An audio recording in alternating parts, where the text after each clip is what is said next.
আসসালামু আলাইকুম গাইস, আশা করি আপনারা সবাই ভালো আছেন। আজকে যেহেতু ফ্রাইডে, আর যারা আপনারা আমার ব্লগ দেখে থাকেন তারা জানেন যে আমি প্রত্যেক ফ্রাইডেতেই কোনো না কোনো কিছু করে থাকি।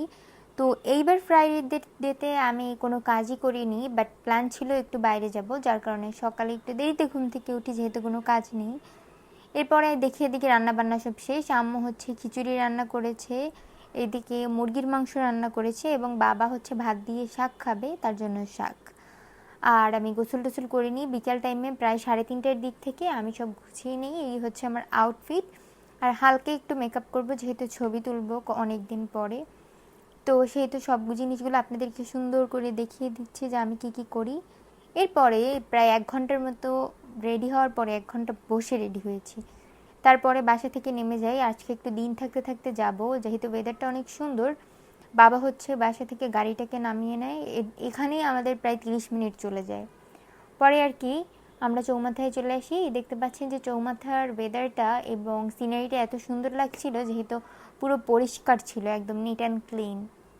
আর ওয়েদারটা দেখতে পাচ্ছেন মাশাআল্লাহ এত সুন্দর, কি বলবো, মানে চোখ আটকে যাচ্ছে। আর এই হচ্ছে আপনারা জানেন বরিশাল শেরে বাংলা মেডিকেল কলেজ বা মেডিকেল হসপিটাল যেটা বলেন না কেন, এটার অপোজিটে যাচ্ছি। আপনারা যারা বরিশালের বাসিন্দা বা বরিশালে থাকেন তারা জানেন যে শেরে বাংলার অপোজিটে কোন জায়গা হতে পারে।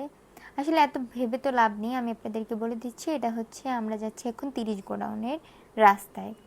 এই এই যে রাস্তাটা দেখতে পাচ্ছেন বা পুকুরটা দেখতে পাচ্ছেন বড়, এই পুকুরটার হাতের বাম সাইডে যে গলিটা যাচ্ছে বা রাস্তাটা যাচ্ছে এটা হচ্ছে 30 গোডাউনের মেইন রাস্তা।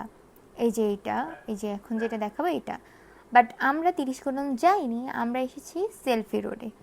কারণ অনেকে দেখলাম বরিশালে যারা থাকে সেলফি রোড নিয়ে ভিডিও করছে, আমরা ওইখানে একটু সময় থাকি, এরপরে চলে আসি বদ্ধভূমিতে হাঁটতে হাঁটতে, যেহেতু সেলফি রোড দিয়ে বদ্ধভূমি অনেক কাছে ছিল। এদিকে বাবা হচ্ছে দেখেন অ্যাস্থেটিক মার্কা ভিডিও করার জন্য সে গাছে গাছে ভিডিও করছে। আর এখানে অনেক মানে শহীদদের বর্ণনা দেওয়া ছিল। আমরা গেছি ভাই ঠিক আছে, বাট এত পরিমাণে পানি উঠে গিয়েছিল, পরে হচ্ছে আমরা কোনো রকম হাতে জুতা নিয়ে তারপরে আসি, আর বাবা হচ্ছে উপর থেকে আসে। এই হচ্ছে আমার পায়ের অবস্থা, আপনারা দেখলে বুঝবেন। আমি হচ্ছে আমার ভাইয়ের জুতোটা পরে আসি এবং আমার হিলটাকে হাতে নিয়ে আসি। কিন্তু ওয়েদারটা কিন্তু মাশাআল্লাহ অনেক সুন্দর ছিল। এরপরে আমরা মেডিকেল কলেজের ভিতরে চলে আসি। এটা হচ্ছে একটা ছাত্রাবাস, যেখানে আমি দেখি খুব খুশি হয়ে গিয়েছি, আর্জেন্টিনার একটা মানে ব্যানার। এরপরে আমরা আর কিছুই করিনি, বাসায় চলে আসি এবং খাওয়া দাওয়া করেছিলাম, ওইটা আর কি শেয়ার করিনি। তো আজকের ব্লগটা যদি আমার ভালো লেগে থাকে আমার চ্যানেলটাকে সাবস্ক্রাইব করে দেবেন এবং আমার সব ভিডিওগুলোকে প্লিজ লাইক করে দেবেন। আল্লাহ হাফিজ।